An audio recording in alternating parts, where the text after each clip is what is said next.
आइए आपका इंतजार था। तो प्रोकैरियोटिक सेल या फिर प्रोकैरियोट्स हम पढ़ रहे हैं, ठीक है ना।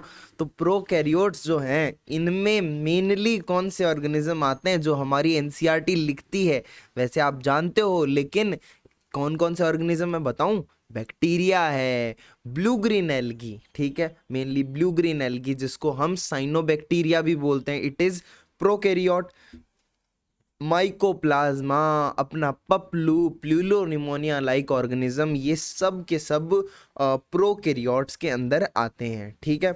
प्रोकैरियोट्स को अगर हम यूकैरियोट से कंपेयर करें तो वो साइज में छोटे होते हैं, ठीक है। और due to this small size ये जल्दी डिवाइड कर लेते हैं। भाई जितनी बॉडी के अंदर कॉम्प्लेक्सिटी होगी, ऑर्गेनिज्म जितना कॉम्प्लेक्स होगा, उसको डिवाइड करने में, रिप्रोड्यूस करने में टाइम लगेगा, ठीक है, एक प्रोसेस होगी। लेकिन जब साइज बहुत छोटा है, जैसे ये प्रोकैरियोटिक सेल हो गई, साइज बहुत छोटा है, सेल ने खचक डिवाइड कर दिया और ये दो छोटी छोटी सेल्स में कन्वर्ट हो गई, सिंपल। तो ऐसा होता है। तो स्मॉलर इन साइज तो हम बोल सकते हैं it multiply very fast, prokaryotic cell multiply very fast as compare to eukaryotic cell, ठीक है। अब जो ऑर्गेनाइजेशन होती है प्रोकैरियोटिक सेल्स की, वो फंडामेंटली सिमिलर होती है। फॉर एग्जांपल अलग अलग प्रोकैरियोट्स होते हैं ना, जैसे बहुत सारे डिजीज कोजिंग प्रोकैरियोट्स भी होते हैं, जैसे आपने यहाँ पे यही देख लो, माइकोप्लाज्मा है, पपलू है ना। तो ये सब या ब्लू ग्रीन एल्गी है, ये अलग अलग हो सकते हैं, ऑर्गेनिज्म अलग अलग हैं, लेकिन इनकी जो ऑर्गेनाइजेशन है, इनके अंदर जो मालताल प्रेजेंट है, जो इनका सिस्टम है, वो बेसिकली सेम होता है, ठीक है। सब में बेसिक सिस्टम सेम होता है, ऑर्गेनाइजेशन इज फंडामेंटल लेवल पर सिमिलर होती है, ठीक है। अब इनकी अगर शेप की बात करें तो एक प्रोकैरियोटिक सेल जो होती है वो मेनली 4 शेप की हो सकती है, ठीक है। या फिर तो वो रॉड जैसी होगी, ऐसे एकदम रॉड जैसी है, और एकदम सर्कुलर होगी जिसको हम कॉकस बोल देंगे, रॉड शेप वाली को बेसिलस बोलते हैं। कॉमा शेप वाले bacteria vibrio, spiral shaped spirillum, ठीक है। तो ये बेसिक 4 शेप के बैक्टीरिया होते हैं। और ये जो चारों शेप के बैक्टीरिया हैं ये एक दूसरे में एक इंटर कन्वर्ट हो सकते हैं, बदल सकते हैं, मतलब अपनी शेप को चेंज कर सकते हैं बैक्टीरिया। मैंने क्या बोला कि बैक्टीरिया या बेसिकली जो प्रोकैरियोटिक सेल है ये बेसिकली 4 शेप की हो सकती है, बेसिलस, कॉकस, विब्रियो, स्पाइरलम। और ये चारों शेप इंटर कन्वर्टेबल है, शेप चेंजिंग नेचर होता है इनका। और शेप चेंजिंग नेचर को एक नाम देते हैं जिसका नाम है प्लियोमॉर्फिक नेचर। क्या नाम होता है? प्लियोमॉर्फिक नेचर, प्लियोमॉर्फिक नेचर होता है, ठीक है। और आपको पता है इनमें सेल वॉल भी प्रेजेंट होती है प्लाज्मा मेम्ब्रेन के बाहर, outer side of plasma membrane cell wall भी प्रेजेंट होती है। अरे रे अरे रे क्या हुआ, सेल वॉल है प्रेजेंट, हाँ। अरे रे ये है प्लाज्मा मेम्ब्रेन के बाहर। आला आला क्या बात। Fluid matrix, cytoplasm, fluid matrix present होता है प्रोकैरियोटिक सेल में विच इज साइटोप्लाज्म। और हम में भी साइटोप्लाज्म होता है, मतलब जो यूकैरियोटिक सेल है उसमें भी साइटोप्लाज्म होता है, दैट इज कॉमन थिंग, ठीक है। अब जो प्रोकैरियोटिक सेल होती है इसकी कुछ खास विशेषताएं कि ये यहाँ पर कोई भी double membrane bound organelles present नहीं होते हैं। No double membrane bound organelles are present. Double membrane bound organelles की कैटेगरी में कौन आते हैं? माइटोकॉन्ड्रिया, प्लास्टिड, न्यूक्लियस, ये नहीं होते हैं, ठीक है। न्यूक्लियस बहुत ही ज्यादा प्रिमिटिव होता है, ठीक है। प्लास्टिड, माइटोकॉन्ड्रिया ये कंप्लीटली एब्सेंट होते हैं, ठीक है। और सिंगल मेम्ब्रेन बाउंड ऑर्गेनल भी नहीं होते। अरे डबल नहीं होते तो चलता, लेकिन सिंगल मेम्ब्रेन बाउंड भी नहीं होते। सर ये क्या बात है, ये तो वैसा है माँ। माँ मेरे साथ तो नाइंसाफी हो रही है माँ। नहीं माँ, या this one no single membrane bound organelles are present. Single membrane bound organelle में अपनी ईआर आ जाती है, endoplasmic reticulum, Golgi body, lysosome और ट्रू वैक्यूल प्रेजेंट नहीं होता, और माइक्रो बॉडीज भी नहीं होती। पढ़ेंगे क्या क्या होती है, इन सबको डिटेल में पढ़ना है हमें इस चैप्टर में।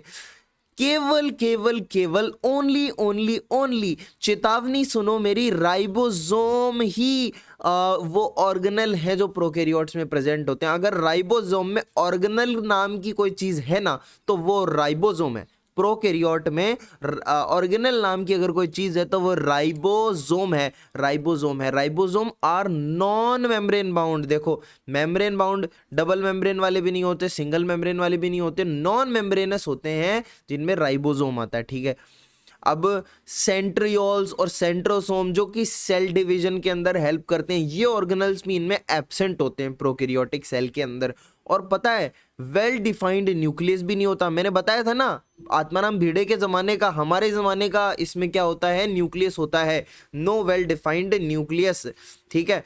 और इनका जेनेटिक मटेरियल नंगा होता है। भीगे होठ तेरे आसा दिल मेरा लगे अग्नि सा मुझे तन तेरा मेरे साथ कोई रात गुजार। अरे सर कहाँ चले गए, अरे अरे माफ करना। चलो जेनेटिक मटेरियल होता है नेकेड जेनेटिक, मेरे को बीच बीच में दौरे पड़ते हैं ये गाने के दौरे, ठीक है। मैं आशा करता हूँ कि आपको अच्छे लगे ये दौरे, है ना। जेनेटिक मटेरियल इज नेकेड, नंगा जेनेटिक मटेरियल होता है because there is no histone protein, क्योंकि हिस्टोन प्रोटीन नहीं होता। हिस्टोन, अरे ये सुसरा हिस्टोन प्रोटीन कहाँ से आ गया, अरे भाई कौन है ये। हिस्टोन प्रोटीन वो प्रोटीन होते हैं जो पैकेजिंग में मदद करते हैं, ये वो प्रोटीन हैं जो पैकेजिंग में मदद करते हैं। अरे यार कितना छोटा सा न्यूक्लियस होता है भाई, कितने छोटे न्यूक्लियस में 2.2 मीटर लंबा डीएनए को फिट करके रखना इज नॉट बच्चों का खेल, है ना। तो इसलिए ये हिस्टोन प्रोटीन आते हैं, ये बोलते हैं कि हम करते हैं पैकिंग, ये लोग पैक कर देते हैं डीएनए को। अब इन प्रोकैरियोट्स के अंदर ऐसा कुछ होता ही नहीं है। प्रोकैरियोट्स के अंदर हिस्टोन प्रोटीन नहीं होता, इसका अरे हिस्टोन प्रोटीन नहीं होता, और दूसरी चीज हिस्टोन प्रोटीन नहीं होता तो जेनेटिक मटेरियल ऐसे पड़ा रहता है साइटोप्लाज्म में, नंगा पुंगा नंगा पुंगा नंगा पुंगा नंगा पुंगा नंगा पुंगा रे। तो नंगा पुंगा प्रोटीन जेनेटिक मटेरियल पड़ा रहता है अपने साइटोप्लाज्म के अंदर। भाई न्यूक्लियस ही वेल डिफाइंड नहीं है, हैं जी, ठीक है। अब मैंने कोशिश करी है कि मैं आपको एक प्रोकैरियोटिक सेल की शक्ल दिखा सकूं कि प्रोकैरियोटिक सेल आखिर दिखती कैसी है बच्चों। हैं प्रोकैरियोटिक सेल का बड़ा सुंदर सा डायग्राम हमने बनाया। अब मैं खुद को बहुत छोटा कर देता हूं और अब आप डायग्राम को अच्छे से देखें, इस डायग्राम को अच्छे से देखें, आपको समझना बहुत ज़रूरी है, बहुत ही ज़रूरी है बे। ये देखिए थोड़ा सा छोटा भी कर देते हैं हम इस डायग्राम को, छोटा हो जा बेटा, छोटा नहीं हो रहा ये तो, बड़ा छोटा हो जा बेटा, क्या बात है बेटा, यस बेटा, दिस वन बेटा, ये तो ये छोटा हो चुका है। अब आपको अच्छे से दिख रहा होगा, ये थोड़ा सा बड़ा करते हैं यार, थोड़ा सा बड़ा करते हैं, ये लो, तो फिर उतना ही हो गया, ठीक है। ये लो अब ठीक है, अब शेप इसकी एकदम सही है ना। तो अब आप ध्यान से देखिए, यहाँ पर ये जो लाल लाल डोरी पड़ी है बीच में सेंटर में, ये वाली डोरी, this is naked genetic material जो पड़ा है ना, इसको बोलते हैं न्यूक्लियोइड या जीनोफोर। बिखरा हुआ डीएनए न्यूक्लियोइड या फिर जीनोफोर, आप नाम याद रखेंगे, क्या बोलते हैं, न्यूक्लियोइड या फिर न्यूक्लियस तो होता नहीं है, वेल डिफाइंड न्यूक्लियस नहीं होता, उसकी जगह क्या होता है, न्यूक्लियोइड होता है या फिर जीनोफोर होता है, ठीक है। जेनेटिक मटेरियल नेकेड पड़ा हुआ है, दिस इज न्यूक्लियोइड या जीनोफोर, ठीक है। उसके साथ और एक एक्स्ट्रा क्रोमोसोमल डीएनए होता है जिसको हम बोलते हैं plasmid. And plasmid confers certain phenotypic characters, कुछ कैरेक्टर्स ये प्लाज्मिड देता है, इसको हम बायोटेक में पढ़ेंगे अच्छे से और इस चैप्टर में भी देखेंगे आगे, ठीक है। तो वैसे ये एक्स्ट्रा क्रोमोसोमल डीएनए होता है जिसको क्या बोलते हैं, प्लाज्मिड, और जो main genetic material that is nucleoid and genophore, ठीक है, न्यूक्लियोइड या फिर जीनोफोर, ठीक है। अब आपको बाहर ही बाहर जो नीले रंग की लेयर दिखाई दे रही है, this is glycocalyx, this is glycocalyx, outer most layer is known as glycocalyx. Cell wall के भी बाहर है ये, ठीक है, इस ग्लाइकोकैलिक्स के अंदर आ गई सेल वॉल, और सेल वॉल के भी अंदर आ गया प्लाज्मा मेम्ब्रेन। अरे ये प्लाज्मा मेम्ब्रेन और ये जो सेल वॉल है और ये जो ग्लाइकोकैलिक्स है, ये तीनों मिलकर के बना लेते हैं सेल एनवलप। क्या बना लेते हैं बता दो, सेल एनवलप बना लेते हैं, एक सेल का एनवलप बना लेते हैं ना, लिफाफा, लिफाफा, ठीक है, एनवेलप बना लेते हैं, रक्षा करते हैं ये सेल की। Glycocalyx, cell wall and plasma membrane together cell envelope इनको हम बोलते हैं, ठीक है। आपको ये काले काले डोरे लटकते हुए दिखाई दे रहे हैं, काले काले डोरे लटकते हुए दिखाई दे रहे हैं, ये डोरे हैं फ्लैजिला, ये हैं फ्लैजिला, फ्लैजिला।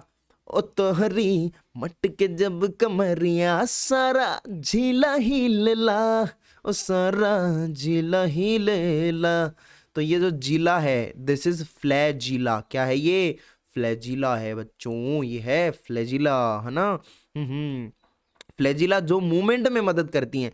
और जिन बैक्टीरिया के पास फ्लैजिला होता है ना वो मूवमेंट कर सकते हैं, दे आर मोटाइल। एंड जिन बैक्टीरिया के पास फ्लैजिला नहीं होता है वो मोटाइल नहीं होते हैं, वो मोटाइल नहीं होते हैं, ठीक है, ओके। और छोटी छोटी डोरियां भी आपको ये लटकती हुई दिखाई दे रही हैं, ये छोटी वाली डोरियां, ये छोटी वाली डोरियां हैं पिल्ली, पिल्ली है, क्या नाम है इनका, इनको बोलते हैं हम pili. Pili are the structures that do not help in movement, ये मूवमेंट में हेल्प नहीं करती, इनका अलग फंक्शन होता है, हम पढ़ेंगे, ठीक है। और ये केवल उन्हीं बैक्टीरिया में प्रेजेंट होती हैं जिनके अंदर प्लाज्मिड होता है, ठीक है। Only present in only those bacteria where plasmid is present, not pili is present, where plasmid is present. बच्चों क्या मैं लिख दूंगा यहाँ पे, वेयर प्लाज्मिड इज प्रेजेंट, ठीक है, जहां पर प्लाज्मिड होता है वहीं पर ये पिलाई होती हैं, ठीक है ना, उन्हीं बैक्टीरिया में सिर्फ। और ये ब्लैक डॉट से मैंने आपको दिखा दिया साइटोप्लाज्म, ठीक है। और यहां पर आपको ऑर्गेनल के नाम पर ये राइबोसोम्स दिखाई दे रहे हैं, ये मैंने सेल मेम्ब्रेन के पास में बनाए हैं, ये मैंने प्लाज्मा मेम्ब्रेन के पास बनाए हैं राइबोसोम, ठीक है। क्यों, बिकॉज एनसीईआरटी लिखती है कि they are associated with plasma membrane, पढ़ पा रहे हो आप, ribosomes are 70s in this prokaryotic cell या bacterial cell and they are associated with the plasma membrane, okay sir, okay. अच्छा, इनके अंदर आपको पता है एमआरएनए भी प्रेजेंट होता है, एमआरएनए यानी मैसेंजर आरएनए होता है। और इस मैसेंजर आरएनए से जब ये राइबोसोम्स, ये गोल गोल वाले ये राइबोसोम जब जुड़ जाते हैं मैसेंजर आरएनए से, तब इस पूरी स्ट्रक्चर को बोला जाता है पॉलीराइबोसोम या फिर पॉलीजोम। क्या बोला जाता है, पॉलीराइबोसोम या फिर पॉलीजोम। प्रोटीन सिंथेसिस है काम इसका। और इंक्लूजन बॉडीज भी यहाँ पर प्रेजेंट हैं। उसके अलावा मैंने एक चीज छोड़ दी, वो क्या है कि ये जो प्लाज्मा मेम्ब्रेन है अंदर ये प्लाज्मा मेम्ब्रेन रेगुलर नहीं होती है, इसमें कई जगह पर एक्सटेंशंस होते हैं, मतलब ये प्लाज्मा मेम्ब्रेन से मुड़ जाती है अंदर की तरफ, ठीक है। और इस मुड़ी हुई स्ट्रक्चर को हम बोलते हैं mesosomes. Mesosomes are membranous extensions of the plasma membrane. Mesosomes are the membranous extensions of the plasma membrane, ठीक है जी, ओके। तो इसी के साथ मैंने पूरी स्ट्रक्चर को समझा दिया। ये हमारे लिए बहुत बड़ी, बहुत ही ज्यादा बड़ी उपलब्धि है कि हमने इस स्ट्रक्चर को समझा दिया आपको। चलिए अब आगे बढ़ते हैं, नेक्स्ट आगे ले पढ़ते हैं। अब ये जो चीजें मैंने आपको इस डायग्राम में बताई, अब इनको इंडिविजुअली एक एक करके हमें समझना है।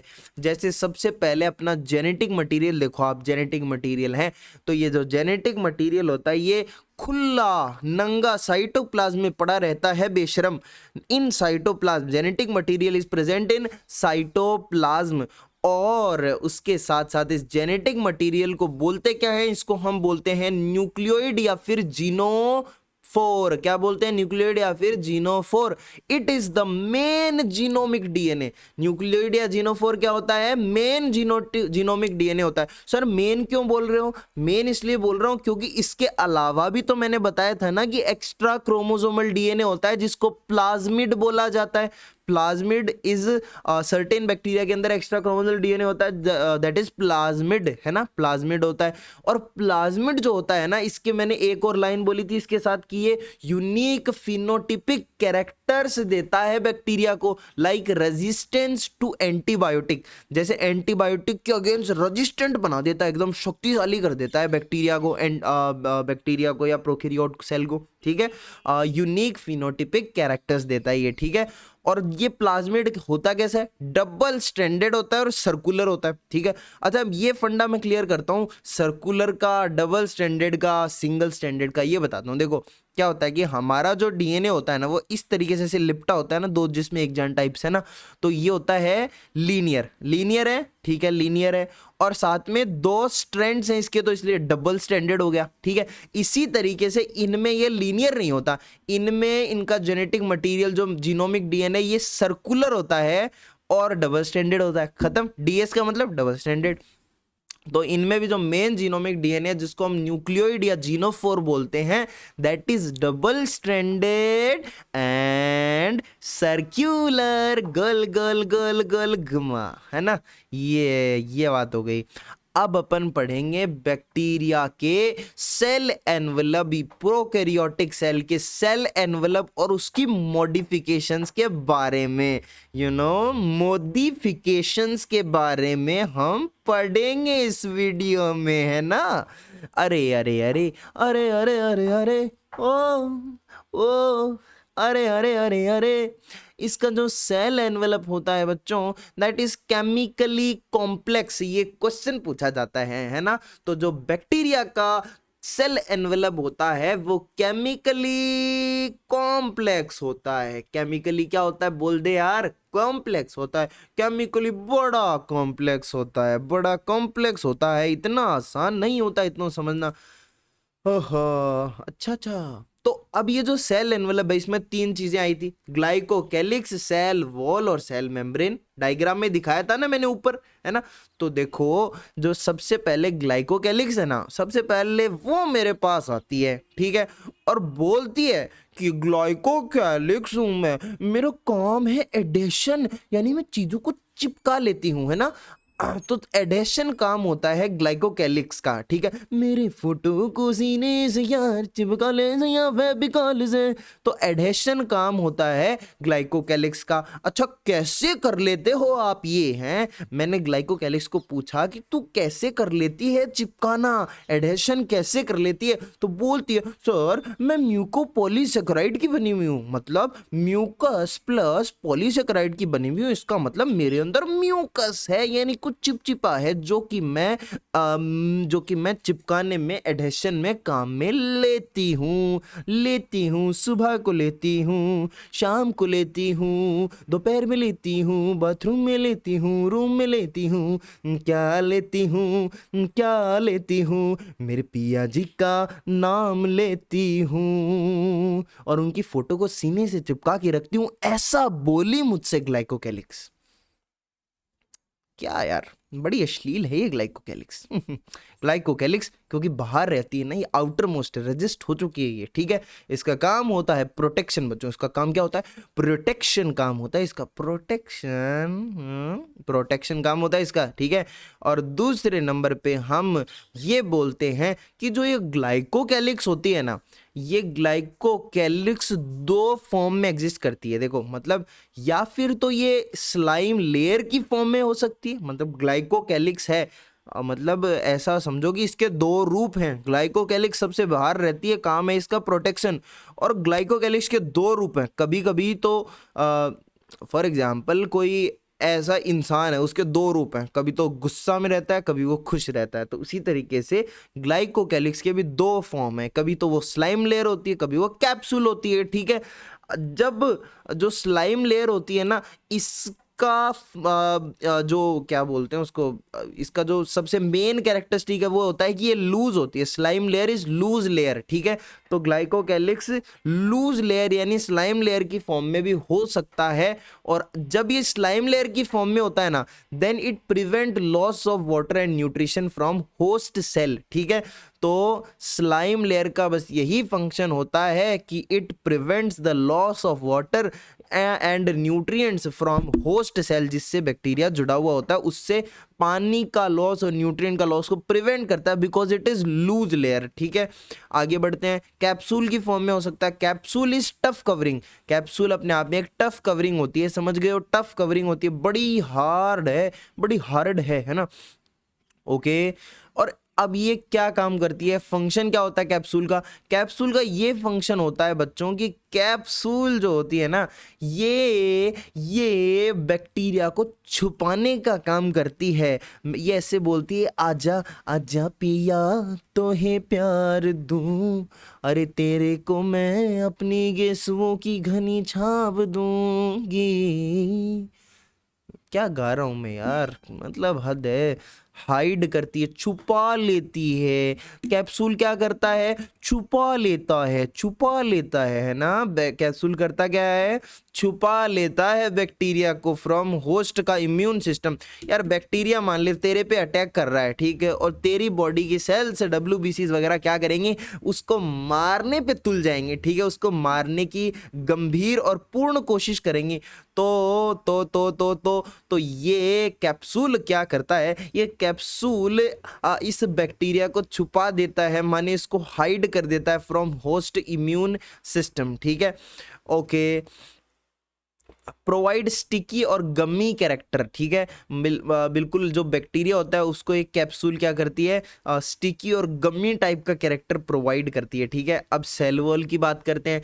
सेल वॉल जो होती है ये प्रोवाइड क्या करती है, सेल को शेप में लाती है ना सेल वॉल।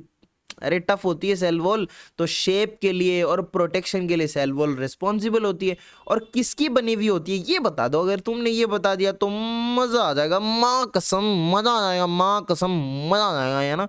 कि composed of peptidoglycan, peptidoglycan, cell wall is made up of peptidoglycan, peptidoglycan, peptidoglycan, yes. तो मैंने बोला कि cell wall is composed of peptidoglycan. अगर इस शब्द को मैं तोड़ दूं तो पेप्टाइडो से बनेगा पेप्टाइड और ग्लाइकेन से बनेगी sugar, sugar, brown and sugar, ठीक है। तो पेप्टाइड जो होता है इसका मतलब प्रोटीन, ठीक है, polymer of amino acid, and protein is polymer of amino acid. And sugars कौन सी होती हैं पेप्टिडोग्लाइकेन में, शुगर कौन सी होती है सेल वॉल के अंदर, नाग और नाम। नाग मतलब एन एसिटाइल ग्लूकोजामिन, और नाम का मतलब N acetyl muramic acid, N acetyl muramic acid, ठीक है। तो अगर तुमसे कोई ज्यादा ही डिटेल में जाकर पूछ ले कि शुगर कौन सी है, नाग और नाम, ठीक है। और पेप्टिडोग्लाइकेन की सेल वॉल बनी हुई होती है प्रोकैरियोट्स में या बैक्टीरिया में, ठीक है। और कई बार ऐसा होता है कि सेल वॉल होती भी नहीं है। बताओ तो क्या सिचुएशन आ रही हैं। कई बार ऐसे भी होता है कि सेल वॉल होती ही नहीं है। बच्चों सेल वॉल होती नहीं है, सोचो सेल वॉल ही नहीं है। ऐसा किस में होता है, हम बचपन से पढ़ रहे हैं सर, हमें समझाने का प्रयास कृपया आप ना करें। हमें बचपन से ये चीज़ पता है कि माइकोप्लाज्मा, माइकोप्लाज्मा, माइकोप्लाज्मा एक ऐसा ऑर्गेनिज्म होता है जिसमें सेल वॉल नहीं होती है। ना ना ना ना ना ना ना ना ना ना, अरे ना है मेरे पास सेल वॉल बेबी, ना है मेरे पास कोई सेल वॉल बेबी। और सेल वॉल नहीं है, बोलो। अब आपको पता है जो एंटीबायोटिक्स होती है ना वो सेल वॉल के बेसिस पर काम करती है ना, सेल वॉल पे अटैक करती हैं, सेल वॉल को तोड़ती हैं। भाई इनके पास सेल वॉल ही नहीं है, इसका मतलब they are insensitive. This is the reason, that's why they are insensitive to penicillin. Penicillin ढूंढेगा, अरे सेल वॉल से पहचान कर लेता है। जो भी एंटीबायोटिक्स होती हैं या जो अपनी बॉडी की सेल्स होती हैं वो सेल वॉल से पहचान कर लेती हैं, लेकिन अब पेनिसिलिन पहचान नहीं पाएगा, तो that's why they are insensitive to penicillin, ठीक है। That's the reason. अब based on difference in cell envelope and response to staining technique, ये जो सेल ये जो अपनी बैक्टीरियल सेल्स हैं या जो क्या बोलते हैं जो बैक्टीरिया है, ये दो ग्रुप्स में क्लासिफाई करे जा सकते हैं। किस बेसिस पर, कि ये स्टेनिंग टेक्निक पर कैसे रिप्लाई कर रहे हैं। दो तरीके से, कैसे, gram positive and gram negative bacteria. Gram positive में क्या होता है, ये लोग स्टेनिंग जो करते हैं ना, हम रंग डालते हैं, उसको रिटेन कर लेते हैं, दिखा देते हैं। और ग्राम नेगेटिव वाले क्या करते हैं, ये स्टेन को रिटेन नहीं कर पाते, स्टेन को ये लोग रिटेन नहीं कर पाते हैं। ठीक है, अब पहले तो हम ये समझते हैं कि ये ग्राम स्टेनिंग जो होती है प्रोसीजर, ये होता कैसे और आखिर क्या होता है। एनसीईआरटी में नहीं दिया है, लेकिन जरूरी है समझना। ठीक है, ग्राम स्टेनिंग प्रोसीजर की जब हम बात करें तो हम ये बोलेंगे कि सबसे पहले हमें क्या करना पड़ता है, एक पतीली लेकर के, है ना, पतीली तो गलत शब्द हो जाएगा, लेकिन टेक्निकली नहीं पढ़ते, थोड़ा जैसे पढ़ते हैं, एक पतीली लेकर के, है ना, एक ऐसे पतीली लेकर के उसके अंदर हमें करना है, प्लेट ले लेनी है ना, उसमें हमें बैक्टीरियल स्मीयर प्रिपेयर करना है। बैक्टीरियल स्मीयर क्या होता है ना, मतलब देखो फॉर एग्जांपल अगर तुम्हें कोई बैक्टीरिया लेना है उसके अंदर, तो तुम अगर जैसे फॉर एग्जांपल सबसे सिंपल क्या होता है, कर्ड, हाँ कर्ड में लैक्टोबैसिलस बैक्टीरिया होता है, तो हमें क्या करते हैं, थोड़ा सा कर्ड डाल देते हैं उसके ऊपर। अब ऐसे कर्ड डाल देंगे तो क्या होगा, वो तो गाढ़ा सा सॉल्यूशन पड़ा रहेगा, उसको माइक्रोस्कोप में ले जाए देखें तो कुछ नहीं दिखेगा, है ना। तो हमें क्या करना है, हम जो देखना चाहते हैं उसके लिए हमें पहले उस दही को मसलना है अच्छे से। ठीक है, मतलब हमें ऐसा जुगाड़ करना है कि उस दही में जो बैक्टीरिया है ना, वो एक सीधे लाइन में आ जाए। ठीक है, उनकी लेयर बन जाए। ठीक है, उसके बाद में उस दही को सुखा देना है, एयर ड्राइंग करनी है हमें, और सुखाने के बाद में हमें उस पर क्रिस्टल वॉयलेट नाम की डाई डालनी है। तो आप ये याद रखेंगे कि स्टेनिंग में कौन सी डाई डालते हैं आजकल, क्रिस्टल वॉयलेट नाम की डाई हमें डालनी है। कौन सी डाई डालनी है, क्रिस्टल वॉयलेट, क्रिस्टल वॉयलेट हमें डाई डालनी है, तो ये आप याद रखना पड़ेगा। तो हम फिर एयर ड्राई करने के बाद क्रिस्टल वॉयलेट नाम की डाई उस पर डाल देंगे, और फिर क्या करेंगे, क्रिस्टल वॉयलेट डाई डालने के बाद में हम उसको धो देंगे, अच्छे से वॉश कर देंगे, एक्सेस स्टेन को रिमूव कर देंगे। ठीक है, कहने का मतलब हमने स्टेनिंग करी, डाई डाली क्रिस्टल वॉयलेट, अब जो एक्स्ट्रा एक्सेस स्टेनिंग हो गई थी ना, उसको हम रिमूव कर देंगे, वॉश कर देंगे। ठीक है, देन हम क्या करेंगे, हमें एक मॉर्डेंट से उसको स्टेन करना पड़ेगा। मॉर्डेंट मतलब क्या होता है, आयोडीन होता है, आयोडीन मतलब मॉर्डेंट का एक एग्जांपल आयोडीन। ठीक है, हम उस पर आयोडीन डालेंगे, एक्सेस स्टेन को रिमूव करने के बाद हम एक मॉर्डेंट डालेंगे जैसे आयोडीन। ठीक है, अब मॉर्डेंट क्यों डाला, मॉर्डेंट क्या कर देता है, देखो बच्चों, मॉर्डेंट क्या कर देता है कि जो डाई इधर उधर होती है ना, उसको एकदम फिक्स कर देता है ना, एकदम सेल में फिक्स कर देता है। ठीक है, टू फिक्स द डाई, जो क्रिस्टल वॉयलेट डाली उसको ये मॉर्डेंट यानी आयोडीन ये क्या करेगा, ये फिक्स कर देगा उस सेल में। ठीक है, अब ये करने के बाद है ना, हम बहुत थक चुके हैं, और थक जाते हैं, आदमी बैठ जाता है, चिंतित होता है, तो वो मदिरा का सेवन करता है। यही डूबे दिन मेरे, यही होते हैं सवेरे, यही जीना और मरना, यही मंदिर और मदी, मदी ना है लेकिन हम मदिरा बोलेंगे, मदिरा।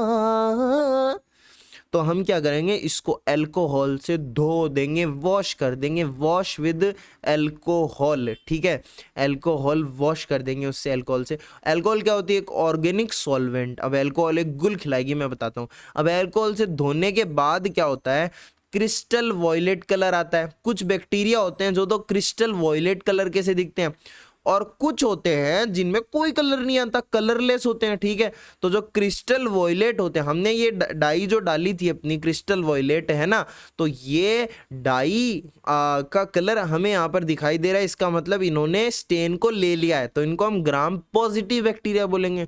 और जो कलरलेस बैक्टीरिया है, उन्होंने क्या करा है, उन्होंने मतलब स्टेन को नहीं लिया है, लेकिन हम इतनी जल्दी मानेंगे नहीं, हम क्रॉस वेरीफाई करेंगे। हम क्या करेंगे, हम पहले उसको कलरलेस वाली चीज को, कलरलेस वाले जो बैक्टीरिया थे उनको हम क्या करेंगे, सैफरनिन नाम की डाई से स्टेन कर देंगे, फिर सैफरनिन डाल देंगे, और सैफरनिन डालने के बाद में हम देखेंगे कि अरे ये तो पिंकिश कलर के हो गए, पिंक लिप्स नहीं, पिंक कलर के हो गए ये बैक्टीरिया।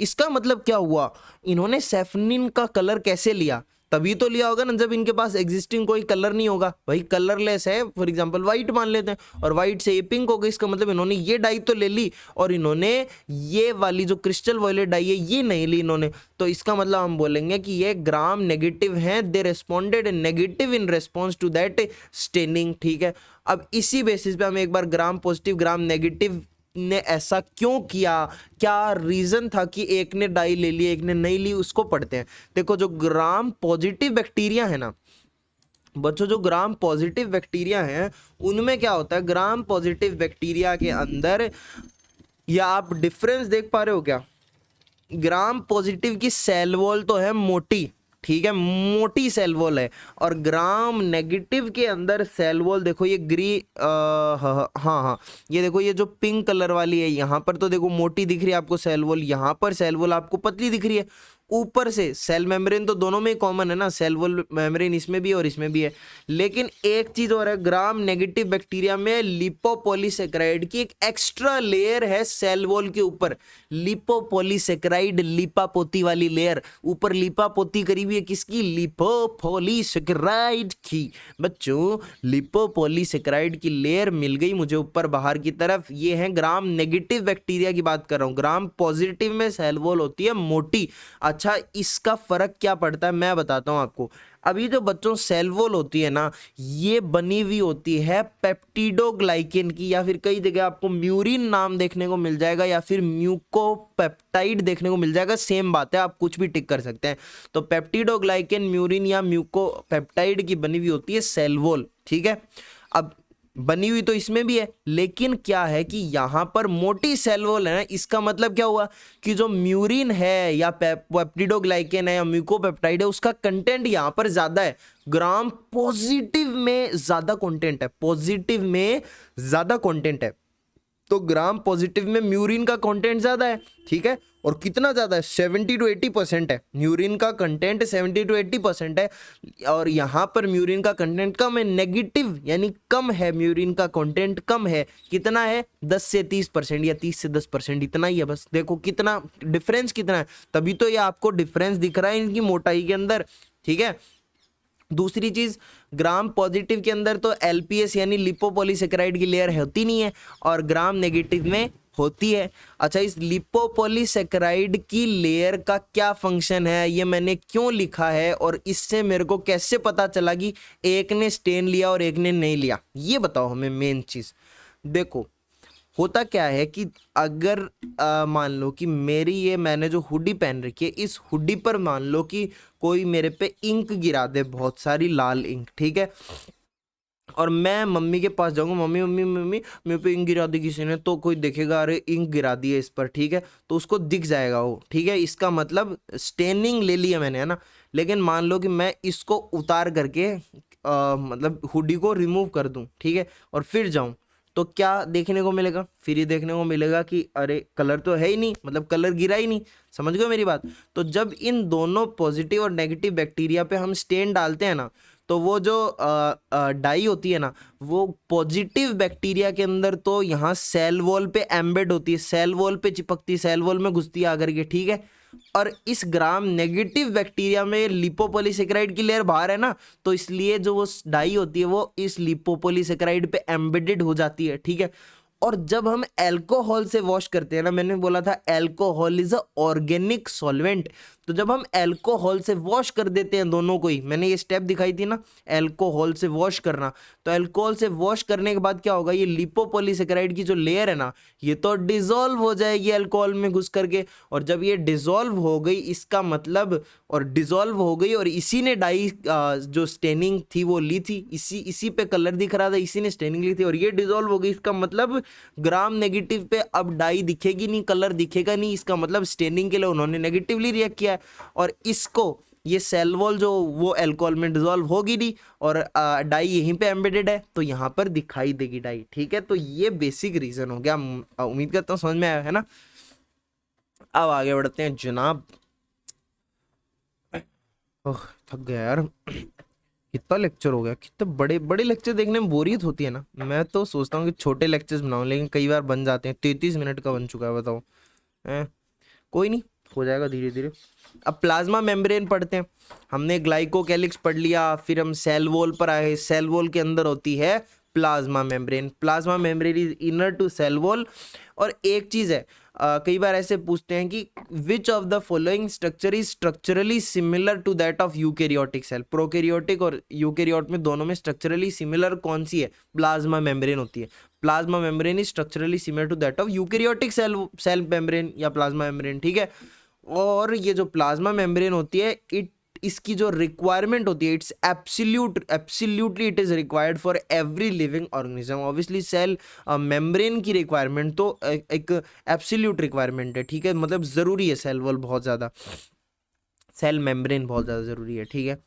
अब हम पढ़ते हैं कि जो प्लाज्मा मेम्ब्रेन थी उसमें है ना, मैंने बताया था कि कुछ एक्सटेंशंस हो जाते हैं ऐसे, है ना, कुछ ऐसे धस जाती है अंदर से, कुछ स्ट्रक्चर्स बनाती है, तो एक्सटेंशंस ऑफ प्लाज्मा मेम्ब्रेन। और इसमें सबसे पहले हमारे पास मीजोसोम्स, ठीक है, मीजोसोम्स होते हैं extension of plasma membrane.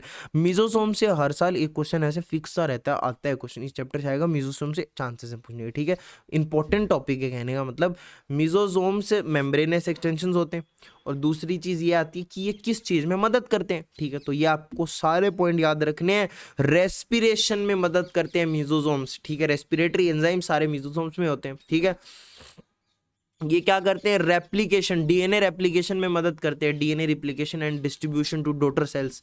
Enzymes, enzymes यहाँ पर प्रेजेंट होते हैं बहुत सारे, एंजाइमेटिक एक्टिविटी यहाँ पर होती है। सेल वॉल का फॉर्मेशन, देखो सेल वॉल सेल मेम्ब्रेन के बाहर होती है, इसका मतलब सेल मेम्ब्रेन से ही जाएगा जो चीज जाएगा वो सेल वॉल की तरफ, ठीक है, तो सेल वॉल फॉर्मेशन। सिक्रीशन में हेल्प करती है, और ये क्या करती है? सरफेस एरिया को इंक्रीज कर, जैसे मान लो कि एक तो ऐसे थी पहले मेम्ब्रेन और ऐसे हो गई और ऐसे हो गई, इसका मतलब क्या हुआ? ये देखो कितना सरफेस एरिया बढ़ चुका है, ठीक है, कितना सरफेस एरिया बढ़ गया।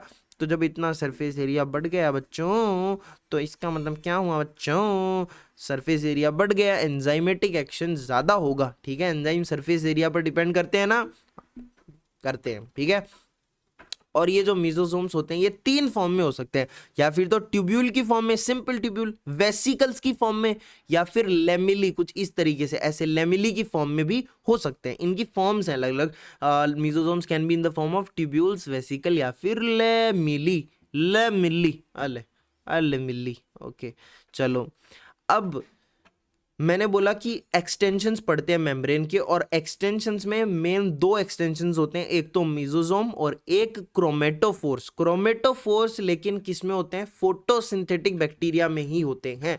फोटोसिंथेटिक बैक्टीरिया में कौन से होते हैं photosynthetic bacteria? Blue green algae या फिर साइनोबैक्टीरिया। तो ब्लू ग्रीन एल्गी या फिर cyanobacteria, these are photosynthetic bacteria, जहां पर एक एक्सटेंशन प्रेजेंट होता है जिसको बोलते हैं क्रोमेटोफोर्स। और ये जो क्रोमा का मतलब क्या होगा? कलर, क्रोमा मतलब कलर, और कलर का मतलब कलर कहीं पर है, इसका मतलब क्या है कि वहां पर पिगमेंट होगा, और पिगमेंट प्रेजेंट फॉर फोटोसिंथेसिस। तो chromatophores are membranous extension, pigment containing membranous extensions, ठीक है, जो कि फोटोसिंथेसिस में मदद करते हैं। बीजीए या फिर साइनोबैक्टीरिया में होते हैं, ये भी एक क्वेश्चन है आपका, ठीक है ना। पिगमेंटेड एक्सटेंशंस कौन से होते हैं? क्रोमेटोफोर्स। अब अपन बात कर लेते हैं सरफेस स्ट्रक्चर्स की, जो मैंने दिखाया था ना, फ्लैजिला, पिलाई, फिम्ब्री, है ना। अब देखो फ्लैजिला बोलता हूं तो उसके साथ एक वर्ड मेरे मुंह से भी निकला है, सीलिया, है ना। तो सीलिया का आपको ये ध्यान रखना है कि सीलिया प्रोकैरियोट में कभी भी नहीं होता है, cilia are only present in eukaryotes. तो ये आप याद रखेंगे, सीलिया कहाँ होते हैं? केवल यूकैरियोट्स में ही होते हैं, प्रोकैरियोट्स में बच्चों सीलिया कभी भी नहीं होते हैं, ठीक है ना। तो ये बात है। फ्लैजिला मोटिलिटी में मदद करते हैं, लेकिन ये जो पिलाई और फिम्ब्री है ना, ये मोटिलिटी में इनका कोई रोल नहीं होता। तो सर किस चीज में रोल होता है इनका, बताया जाएगा। सबसे पहले फ्लैजिला के बारे में पढ़ते हैं। Flagella are made up of flagellin protein, ठीक है, these are extensions of cell wall, cell wall के एक्सटेंशन। आप एक चीज देखो ना ध्यान से, जब मैंने वो डायग्राम आपको दिखाया था ऊपर, तो उसमें मैंने देखो ये सारे के सारे जो फ्लैजिला है ना, ये कहाँ से निकल रहे हैं बताओ? ये निकल रहे हैं इस वाली, ये जो मिडल वाली जो लेयर है, ये है सेल वॉल। तो इसका मतलब जो फ्लैजिला होते हैं ये सेल वॉल के एक्सटेंशंस होते हैं। किसके होते हैं बच्चों? सेल वॉल के एक्सटेंशंस होते हैं फ्लैजिला। मैंने बोला जीला हले, दीवार से जीला हले, extension of cell wall, flagella होते हैं, ठीक है। अगर फ्लैजिला किसी बैक्टीरिया में प्रेजेंट है तो वो मोटाइल है, और एब्सेंट है तो वो नॉन मोटाइल है, ठीक है। Flagella is helically arranged protein molecule, हम इसके बारे में ऐसा बोलते हैं, it is helically arranged protein molecule. वैसे सिंपल है, तू एक सेल बना, प्रोकैरियोटिक सेल बना, बैक्टीरिया बना, उसमें देख तो ये फ्लैजिला है, दिखने में बड़ा सिंपल दिख रहा है, लेकिन जब इसका तू क्रॉस सेक्शन लेके देखेगा ना तो ये पता चलेगा तेरे को अच्छे से, इसकी और मैग्नीफाई करके देखेगा इसको तू, तब तेरे को पता चलेगा कि 3 पार्ट्स का बना हुआ है, एक तो बेसल बॉडी, एक हुक, एक filament, and filament is the longest portion of the flagella. Important है, याद रख लेना, ठीक है। कुछ इस तरीके की स्ट्रक्चर होती है। ये हो गई अपनी बेसल बॉडी, इसमें 4 रिंग्स प्रेजेंट होती हैं, इनका नाम याद रखना जरूरी नहीं है, बस 4 रिंग्स प्रेजेंट होती हैं। बेसल बॉडी हो गई, फिर ये हुक हो गया, और फिर फिलामेंट हो गया। Filament is the longest portion, ठीक है। अब मैंने बोला था पिलाई जो है और फिम्बरी है, इनका मोशन में रोल नहीं होता, मोटिलिटी में इनका कोई भी रोल नहीं होता है। तो सर किस में रोल होता है, ये देखो किस में रोल होता है। पिलाई help in conjugation. What is conjugation? Conjugation is primitive type of sexual reproduction, ठीक है। मतलब उनमें कंप्लीट जो डेवलप टाइप का सेक्सुअल रिप्रोडक्शन तो होता नहीं है बैक्टीरिया या प्रोकैरियोट्स के अंदर, तो यहाँ पर क्या होता है, कॉन्जुगेशन होता है। पढ़ाऊंगा मैं, एक चैप्टर में आएगा ये, पढ़ाऊंगा तब, ठीक है। तो इनमें क्या होता है, प्रिमिटिव सेक्सुअल रिप्रोडक्शन होता है, एक तरीके से प्रिमिटिव टाइप ऑफ, बस केवल अपने डीएनए का ट्रांसफर कर लेते हैं, primitive type of DNA transfer, conjugation, ठीक है। Pili is made up of pyelin protein. Fimbri are bristle-like structures sprouting out of the cell, ऐसा एनसीईआरटी लिखती है, bristle-like structure होती है। एंड फिम्बरी का फंक्शन ये होता है कि ये जो बैक्टीरियल सेल है उसको कहीं भी अटैच करने में, अटैचमेंट में हेल्प करती हैं, चाहे वो अटैचमेंट किसी होस्ट सेल से हो या फिर रॉक्स से हो, ठीक है। फिम्बरी का फंक्शन होता है अटैचमेंट करवाना, समझ गए हो मेरी बात। अब आगे बढ़ते हैं राइबोसोम्स की तरफ। Ribosomes are known as protein factory, membrane से एसोसिएटेड होते हैं मतलब राइबोसोम मेम्ब्रेन से एसोसिएटेड होते हैं प्रोकैरियोटिक सेल के अंदर। And ribosomes are protein factory and they are smallest organelle होते हैं राइबोसोम। और इनकी साइज एनसीईआरटी लिखती है 15/20 इनकी साइज है, composed of ribosomal RNA plus protein. Ribosomes are consist of rRNA plus protein से मिलकर के राइबोसोम बन जाता है। तो आपको ये भी याद रखना है, आरआरएनए प्लस प्रोटीन राइबोसोम बना लिया, ठीक है, ओके। एंड प्रोकैरियोट्स में जो राइबोसोम होते हैं वो 70S के होते हैं और प्लाज्मा मेम्ब्रेन से एसोसिएटेड होते हैं, अटैच्ड होते हैं, ये मैंने बता दिया। और 70S टाइप के राइबोसोम होते हैं, और 70S को भी जब आप तोड़ने जाओगे तो 2 यूनिट्स का बना होता है पूरा, मतलब जो ये लार्जर यूनिट है, इट्स मेड अप ऑफ 2 सब unit, smaller and larger unit, 30S and 50S, ठीक है, 30S एंड 50S, ठीक है।